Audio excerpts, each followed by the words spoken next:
Okay, ladies and gentlemen, we are going into the next game, the round of 8 game here, for DominateDominion tournament number 103. This team is going to be Korean Slayers versus Our Scripts Are Primed. It's going to be our round of 8 game today. The chat bans are going to be Wukong, Kha'Zix, and who else?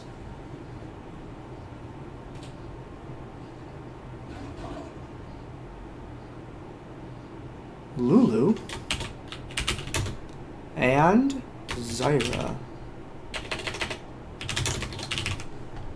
Cool. We go ahead and get this game started here.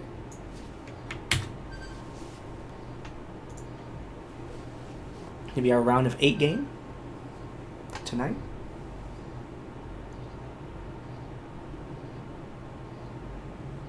A very interesting set of players on that team as well.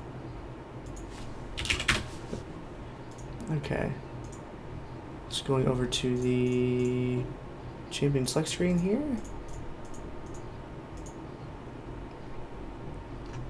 Let's go ahead and get these chat bans updated.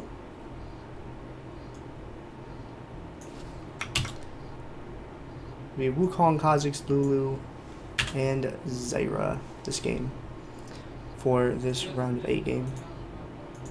Left side team, Korean Slayers. And the right side team, Our Scripts Are Primed.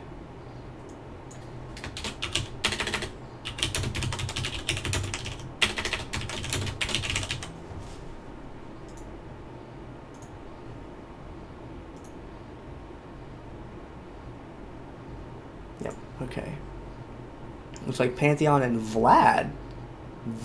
Vlad is an interesting ban.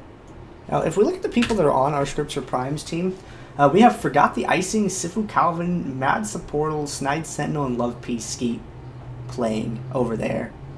And that's an interesting group of players to see playing with each other, because they've typically competed on different teams against each other in the past. And over on the other side, we have some names I actually don't recognize off the top of my head. With some very interesting names spellings. So we're seeing Fizz being banned as well. To be honest, I have no idea why you would ban Vlad. I don't have, I don't know what he would be, what would be so powerful about him. Also, the delay is 3 minutes, by the way.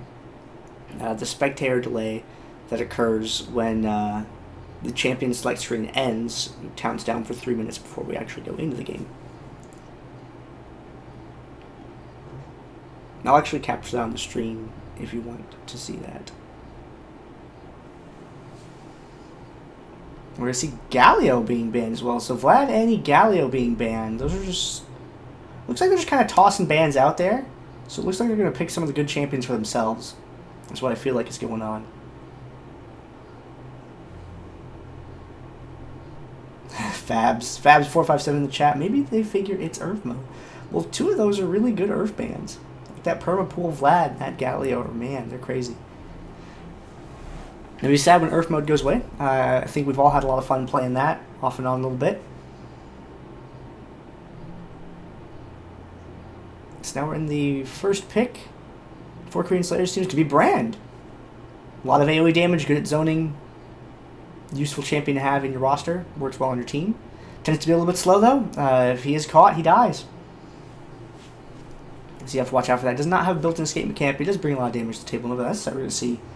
We're seeing Vayne highlighted, but some of the long-term players of this tournament are known for highlighting things and not actually locking them in. So we'll see what they actually decide to go with. He's not going to pick Vigor. No one ever does that. Infi did it twice, and someone on Cheese Lemon did it once. And they always troll me with the Vigor pick, because I think Vigor's a really good character in Dominion because he can zone really hard. And his stun's really good. The stun is paper thin, hard to land. So we're going to see Akali locked in. Akali has a lot of burst damage. The stealth is not as useful here as it is on other maps because of the presence of Grez's Lair and Hextech Sweeper being able to be bought and just thrown into her stealth. Now we're going to see Thresh. Now with the Thresh changes recently, Thresh has been an extremely powerful champion in the bottom lane. He went from being basically a joke champion to being really, really powerful. I mean, he used to be like the only person that could play him really well was Pilar, and now it's like, hey, everyone, practice up your Thresh. He's a monster in the bottom lane because, man, the way he gains souls now is so useful. On the other side, we're seeing a couple of more old favorites. In Dominion competition, we're seeing Jarvan the 4th, and we are seeing Lee Sin, the Blind Monk. Jarvan, he can spawn terrain, he can airborne people, he's durable, he does some damage, all-around good champion, and Lee Sin has much the same thing going on. He's a durable character, he can do some damage. Both nice bruiser champions to have on your team. You can play each one a little bit glassy if you want to as well. So, oh, there's Jayce. Sifu Calvin is a great Jayce player. He's a monster on that. Really excited to be able to see him with Jayce in the game. No Namer's also a pretty good Jayce, and High Peoples can Jayce really well also. Akali+, PA. We have a lot of really good Jayce players in Dominion. This is such a powerful champion. Jayce's poke is really good. He can blat people, which is when he gets that hypercharged triple crit, levels people. And we also have Janna being locked in. Mad Supportal is the best support player in North American Dominion that we have. From what I understand, until recently, he had a 100% win rate with Lulu. I hear he has one loss and to his 20 or 30 wins. I think he has 26 wins with it, and one loss in competition, which is pretty good. And Janna with her movement speed and with a BFT, really good character to have floating around on the map. Long range poke, great kiting. And we're seeing an Alistar and a Talon. Talon is an excellent champion on this map because being able to stealth out from the fog and kill somebody. Oh, he has two losses allegedly now. Ooh. Oh, man. Doesn't get a lot of practice on Lulu. Oh, Moloko did keep records. Okay, yeah, get back to me on that. I want to know. Because for almost 2 years, he had a 100% win rate with that champion. With Lulu. But it was banned out earlier, so he's playing Janna, which he's also known for. He's also known for playing a lot of Sona as well. Mad Sport, also known as Zamike. We have Alistar. Brings a lot of crowd control on the table, makes for a great dive. And Talon, as I was saying, Talon's just a really good assassin on this map. He's really good at what he does. Over on the other side, we see Riven. Riven has been a character that has been good in Dominion, but we haven't seen her a lot in competition. There are a bunch of players that are capable of playing Riven, but even with that in mind, she's a character that pops in and out of competition somewhat irregularly. She was a really good champion because of her crowd control ability, and her shield is excellent. But she tends to suffer a little bit to kiting. And as League of Legends has gotten up there in the years, we're at, what's this, almost a 4-year-old game? And more champions have long-range abilities. There's a lot more long-range kiting than there used to be. And so champions with short range, particular examples that jump to mind right away are Riven, Sion, who else is, old school. Oh, man, I need to catch up to people. But let's just roll with those two. Yeah, Riven and Sion both have short ranges and can be kited a lot. By some of the much newer champions, like Jayce, for example, Zyra, are characters that have quite a long range. And it looks like I have to resub. Yeah, I have to resub sometime today as well, because my sub ran out. Oh well. So yeah, we are now counting down. We are at the spectator delay. Why did I just? Come on. My title on the right side broke.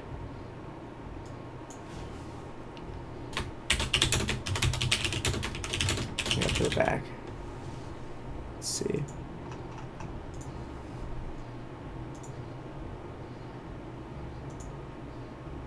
No, it's not that one. It's that one. Okay, let's put our team name back on the screen.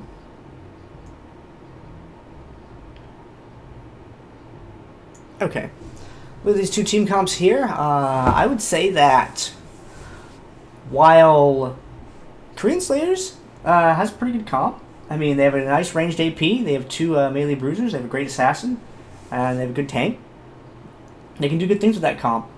But looking at the other team, I see a lot of nice long-range ability coming from Jayce+Janna. A lot of disruption with Thresh and Janna. A lot of burst between Jayce and Akali. And there's a bunch of crowd control coming from Riven as well. Riven does a lot of damage. So, I would have to say that while Korean Slayers' team comp is solid, I think our Scripture Prime's team comp is a little bit more flexible and versatile in what they can do in a game than Korean Slayers is able to do.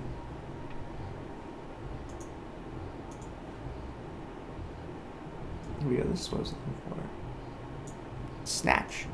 The little spectator delay guy. Woo!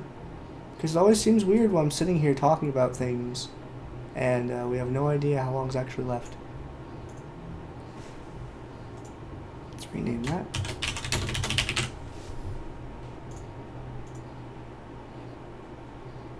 Which one's that one? Okay.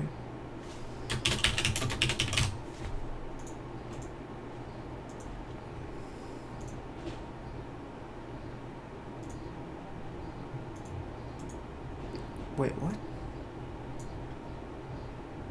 Oh, here we go. Alright, let's take the spell blockers off so we can get a look at some of their spells that are going. A lot of Flash Revive going on Korean Slayers' team. Flash is an okay spell to have. The best times to run is on a champion that doesn't already have a built-in escape mechanic. But it's a utility spell. It's generally not going to, close out kills super easily, and it's also not necessarily going to keep you alive super easily either. It's just a nice short utility jump that you can have going on for you. And while handy, many would argue that it's not quite as good as Exhaust or Ignite is, but it is definitely a useful spell to have. Where is my... I'm just waiting for the screen to transition over. There we go. This round of 8 game here between these two teams. On the left side, Korean Slayers, and on the right side, our Scripture Prime. Korean Slayers' team is Yusuke playing as Brand, Super Dragoon playing as Jarvan the Fourth. I bet that name think that name would catch me, but I know better. I was here for XXX Team Clan Esports Gaming XXX, alright? I'm used to these. So Super Dragoon playing as Jarvan the Fourth, V4V Frost playing as Lee Sin, Zio playing as Alistar, and Fairies playing as Talon.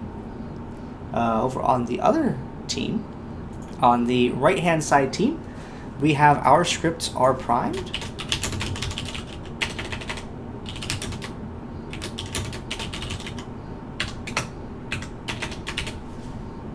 And their team, they have Forgot the Icing playing as Akali, Love Peace Skeet playing as Thresh, Sifu Calvin playing as Jayce, Matt's the Portal playing as Janna, and Snide Sentinel playing as Riven.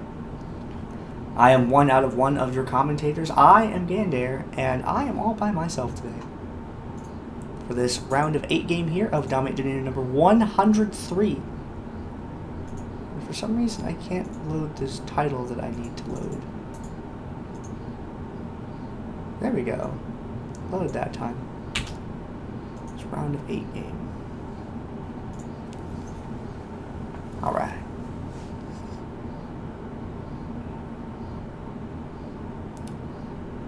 Dripping Gold.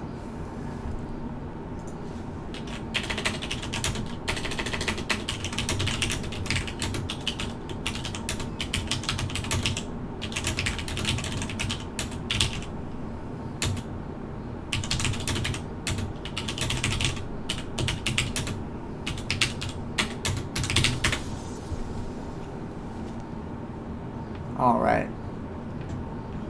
Having loaded into the game now. Let's turn on KDA and take a look at what the starting items may be for these two teams.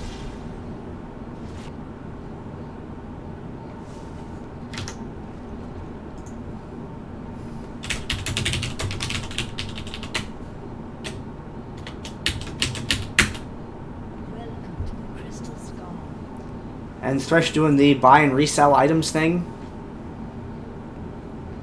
where where you buy a whole bunch of one item and then you resell it back using the undo function.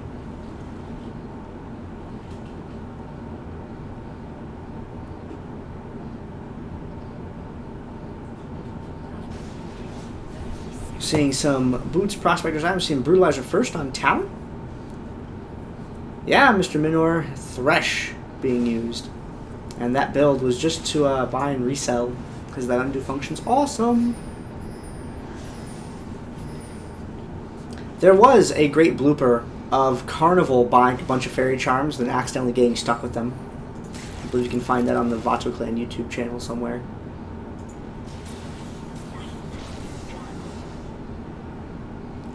Teams on the top. So we're seeing a couple Brutalizer first starts, one on Talon, one on Jayce. And that's useful because it gives you that early game pen, especially in the top fight at the beginning of the game.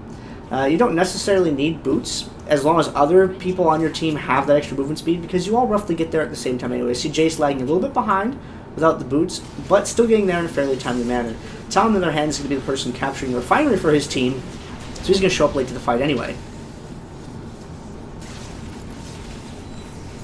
Talon coming in now.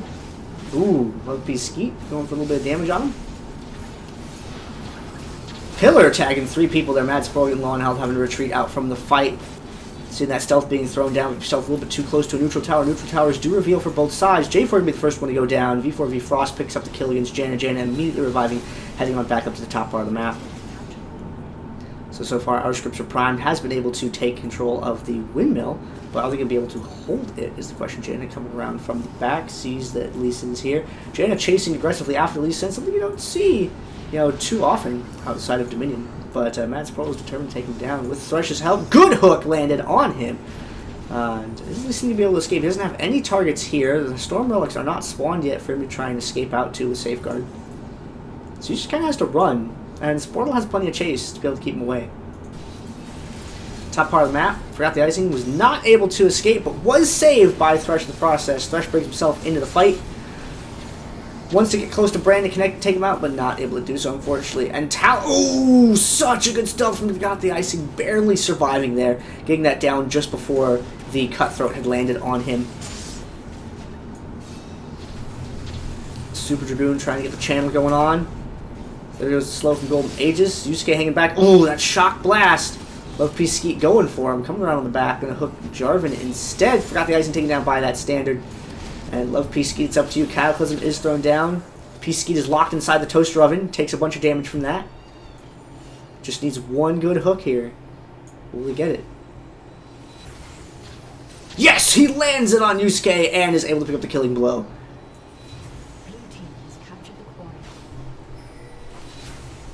Looks like they are going to recover this top part of the map. Forgot the icing, and V4V Frost are going to have a little bit of a disagreement, but you can't really stealth against Lee Sin too well.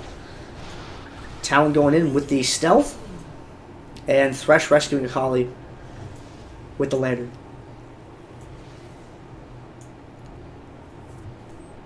That was a very good hook, by the way, from Thresh. He knew Brand had to come around on that side in order to be able to get the interrupt, otherwise he wouldn't be in range. He threw it right where he knew it was going to go. Fight breaking out here at the top. Jayce going to get picked off very, very quickly. Akali following thereafter. So that's 2 of their primary damage dealers being dead. Janna doesn't have a lot of AP going for her yet. We'll see if she's going to go for an AP focus build this game or more of a tanky disruption sort of build. Thresh hanging around. I don't know if he wants to get tangled up in that or not. Oh, he does, I guess. But Thresh gets a free trip back to the Summoner platform for it. Not quite sure what he was hoping to accomplish there with that 1v3. I was going to set his team back a little bit as they kind of have to wait for Thresh to come back to life now, so there's going to be a possibility of an imbalanced engagement up there at the top part of the map. Lee Sin heading down, so is Akali. Akali going to try to defend here. Throwing down the stealth. Now the stealth she is revealed, saying anything that tower, but she still does gain the extra resistances. Lee Sin is going to manage to be able to take out Riven there. Akali chasing after. He's going to pick up that health relic though, which is going to help him a lot. Is Thresh going to be able to get here in time? He's going to pick up Akali. They're going to return the chase. So she's waiting on a Shadow Dance charge to be able to catch up. She has it now. Will she use it, though, is the question. Not yet. Looks like she's still staying back. There we go. Jumps in with the ultimate. And he's still able to pick her up, even with Thresh there. Thresh throws down the box, flings him into it, gets the killing blow. Nice move there. I love Peace Skeet.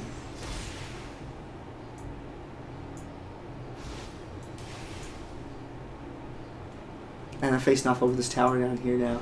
Riven's on her way down to this part of the map. See how long he is able to hold on to this. This has been a point of contention for, like, contention. I don't even know what that means. This has been a point contested for quite a while now. Zio having to run away there, popping the ultimate to do so. Lee Sin on his way back. Lee Sin doing quite a lot of damage so far. They get a little bit of channel time in on that tower. Love Peace Skeet being beaten up by Lee Sin. Riven pops the ultimate. Looks like she's going to go and she's going to try to finish off Alistar and does so with that Wind Slash. Hey, the Ofino. What? Thank you for subscribing, dude. You are completely awesome. Thank you for subscribing to the stream. We do these Dominion tournaments every 2 weeks, and Feedski streams a lot of his own gameplay during the week as well, so there's a lot of entertainment to be found here on this channel. I'm glad that you like us enough to support us like that. You're a real cool guy. The top part of the map is going to be turned around now. Forgot the icing. Going to turn this point over. They're going to be able to get that. There's no one there to contest it, so let's take a look down at the bottom lane. Instead, Thresh going to get picked up. 1v3 down there. Not quite going to work, unfortunately. Riven trying to do the 1v2 defense down here. Bottom part of the map. And oh, Alistar kicked Riven straight over to Lee Sin.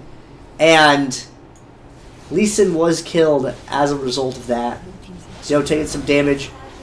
Trying to run away there. Riven turns her attention over to Talon, though, as he makes his appearance down there in the bottom lane fight. Ooh, the interrupt on Lee. Getting that airborne on him. Janna with the Zephyr. Oh, he dashed out! But Janna was not able to tag him fast enough with the airborne in order to finish that off.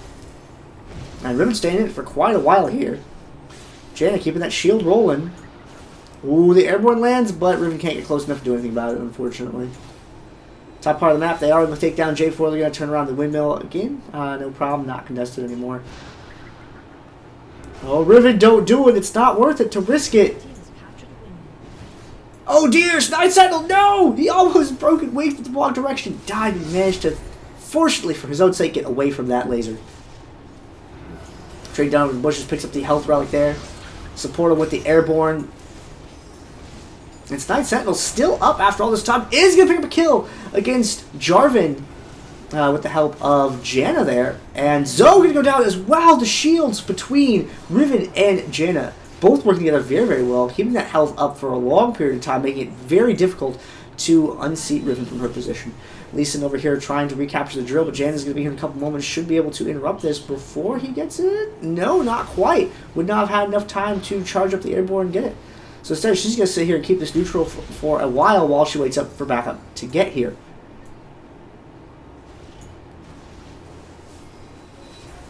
Let's dual power the tournaments. For Dominion, as far as I know, are going to be bi-weekly from now on. So 104 will not be until 2 weeks from now. Before Bifrost being chased away. And that Zephyr slow, that airborne, Riven being able to catch up, able to take him down.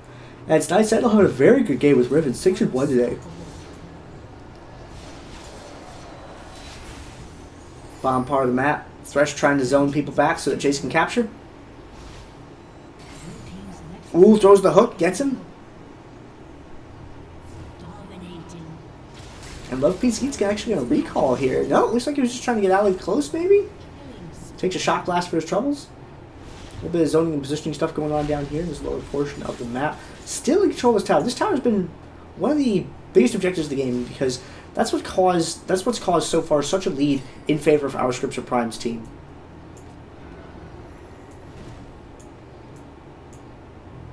At least moving around is heading towards the opposite side of the map, but no one has seen that occur yet, so there's no one over there to respond to him. And once again, we got Janna Riven going on up here at this top part of the map. Janna Riven have been pretty much everywhere the entire game. Lee Sin making an appearance. I know he's there now. Looks like Akali is going to head in that direction. They have a 5 cap now. They're keeping the pressure on because they want to keep them from being able to move out so they can take advantage of this capture and balance for as long as possible. Now, Kha'Zix has the day off on tournament days, guys. I'm Gandair. I'm the commentator for the tournament. I've been doing these since DominateDominion number 0. Ooh, airborne. Now, Riven caught without Janna. Is she going to be able to be as effective as she has been the last few times? Doing the best she can. There was that airborne. And J4's got some armor rolling with that Sunfire Cape. Alistar's Frozen Heart and Ninja Tabby. Snides at an eligible jump away. Caught in the Cataclysm. Fairies jumps through. And puts a lot of hurt on her. Almost able to take her out. Is she able to get away? Is Alistar going to catch up in time? Yes, he is. Snide Sentinel is going to get raked, unfortunately. They start channeling over on this tower once again. This tower being the majorly contested tower throughout the game. We have our Scripture Primes team having stayed basically installed on it all game long.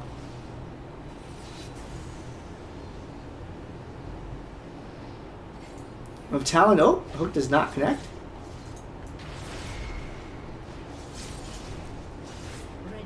Ooh, going for a little bit of damage in on him. Riven is going to be able to take him down. Talons are definitely allergic to Rivens. Just one of those things that happen. Lee is doing a little bit of bad manner dancing in the middle of the map, I guess. How nice of you, Lee, to entertain us like that. Oh, the kick into the tower! They're just tower diving because they know they don't have enough time to capture anything. So they're just goofing off.